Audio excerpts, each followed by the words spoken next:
Hi everyone, it's Simon Keeling here at weatherweb.net, and thanks again for watching. It's Monday the 27th of April. This is your look ahead video, and dominated at the moment by cold air down across the country. You'll know already -8s last night.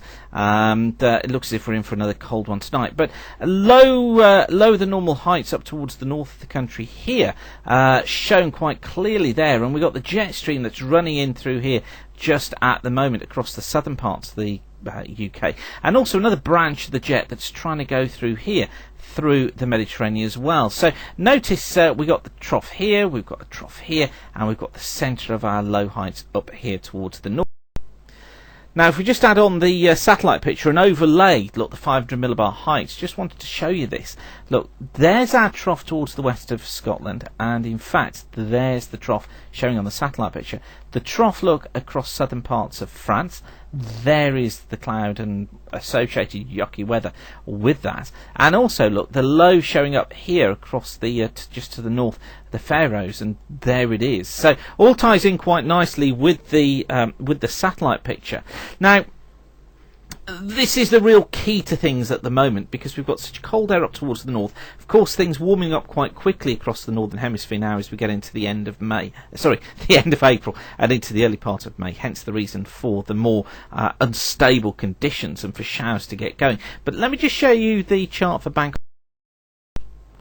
This is the predicted chart, and what it's showing is a strong jet blowing up through here, so across Portugal, through Spain, and through central parts of France there, look, still builds in this jet feeding the southern part, the western part of the jet going across France and into Spain, and being fed from the southern part of this low here. But what's of interest is you see this little kink here, look, you see these little kinks in the height lines going off towards the west of Scotland and up into Iceland. That indicating the possibility and the attempt by the atmosphere to get a ridge built within that sort of area. Now, that's been consistent, hasn't it? If you've seen the analogue forecast, you'll know that that's something that was being picked up by the analogue forecast. The idea that we'd find higher pressure trying to build up towards the north of the UK, low pressure trying to get into the south, and an easterly flow trying to get going as we headed into these early parts of May. Now, it kind of ties in with what the CFS was hinting at trying to do, which was to try and build in the high as we went into the 2nd, 3rd of May. And the GFS is trying to hint at that as well now. So it's interesting, both of those are starting to tie up. So we'll see how that develops over the next couple of days. The main feature today I wanted to show you was from the JMA. This is the 3.4 El Nino forecast from the JAMSTEC model. And what this is showing us is the forecast, look, going through from April, July, October, January into April of next year. And you notice how, look, it picks up El Nino, but it never gets it above a moderate, so 1 degree anomaly. Yes, some of the models do go high, look. Some of the runs of the model, these grey lines here of the ensemble, do go higher, a couple go lower. So there's a certain tendency towards the El Nino event, and a tendency as well towards trying to get into a stronger El Nino. But generally, it brings us into this moderate league. Now, that was what I was showing you during last week and the week before, talking about El Nino and what the previous moderate El Nino summers had been like when we'd had similar conditions through spring. And as you know, they weren't particularly brilliant. But Japan is doing this, look, for the summer. What it tries to do is to get warmer than normal conditions across much of the UK and Western Europe throughout the summer months. This is June, July and August. And also, look at that, it goes for cold weather in the central parts of the states, cold weather down through Australia as well. Then autumn, it keeps us warm across the UK. Looks still cold though across central parts of North America.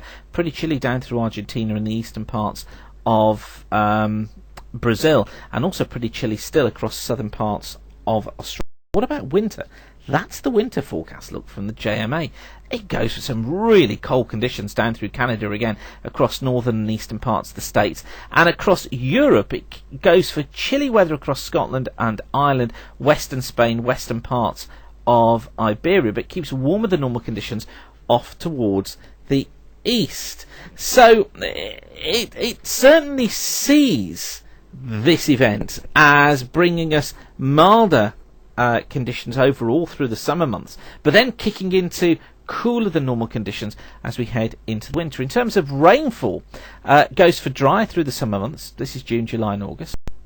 Then it goes for near normal through, and then goes for dry to near normal through much of December, January, February, so through the winter months. And it has two areas of high pressure. It's trying to build one towards our northwest, trying to build one down towards the southeast across Europe, and really putting the UK at the junction between those two areas. So actually, you would look at it initially with all that high pressure around and think, boy, that could be quite a cold winter. But it may be offset by the positions of the high, because if we get one down towards the southeast, then it's going to bring a southerly flow. Yes, the one up towards the northwest would bring more of a north to northeasterly flow, and that may well be the reason why the JAMSTEC sees Western Scotland and Ireland as being colder than normal, but keeps nearer normal temperatures across the rest of the UK. So we could actually swing widely through winter this year, according to the JAMSTEC, between these colder conditions and the slightly milder than normal conditions. But overall, it sees things as being dry. So it'll be an interesting one to watch, won't it? I just wanted to show you that as it was released recently, and just to give you an idea of where we're going with the summer, autumn and winter forecasts just at the moment. We are talking to private clients about it and just bringing them up to date, but I think what we need to do is just wait and see how El Nino develops over the next few weeks, and then we can try and pin down this forecast as best as we can. Okay, I'm going to leave you with that for now, but whatever you're doing, thanks again for watching. Keep the sun shining. Don't forget to check out Gary's fast forecast for the detail for the next couple of days. But have a great day. Thanks again for watching. Bye for now.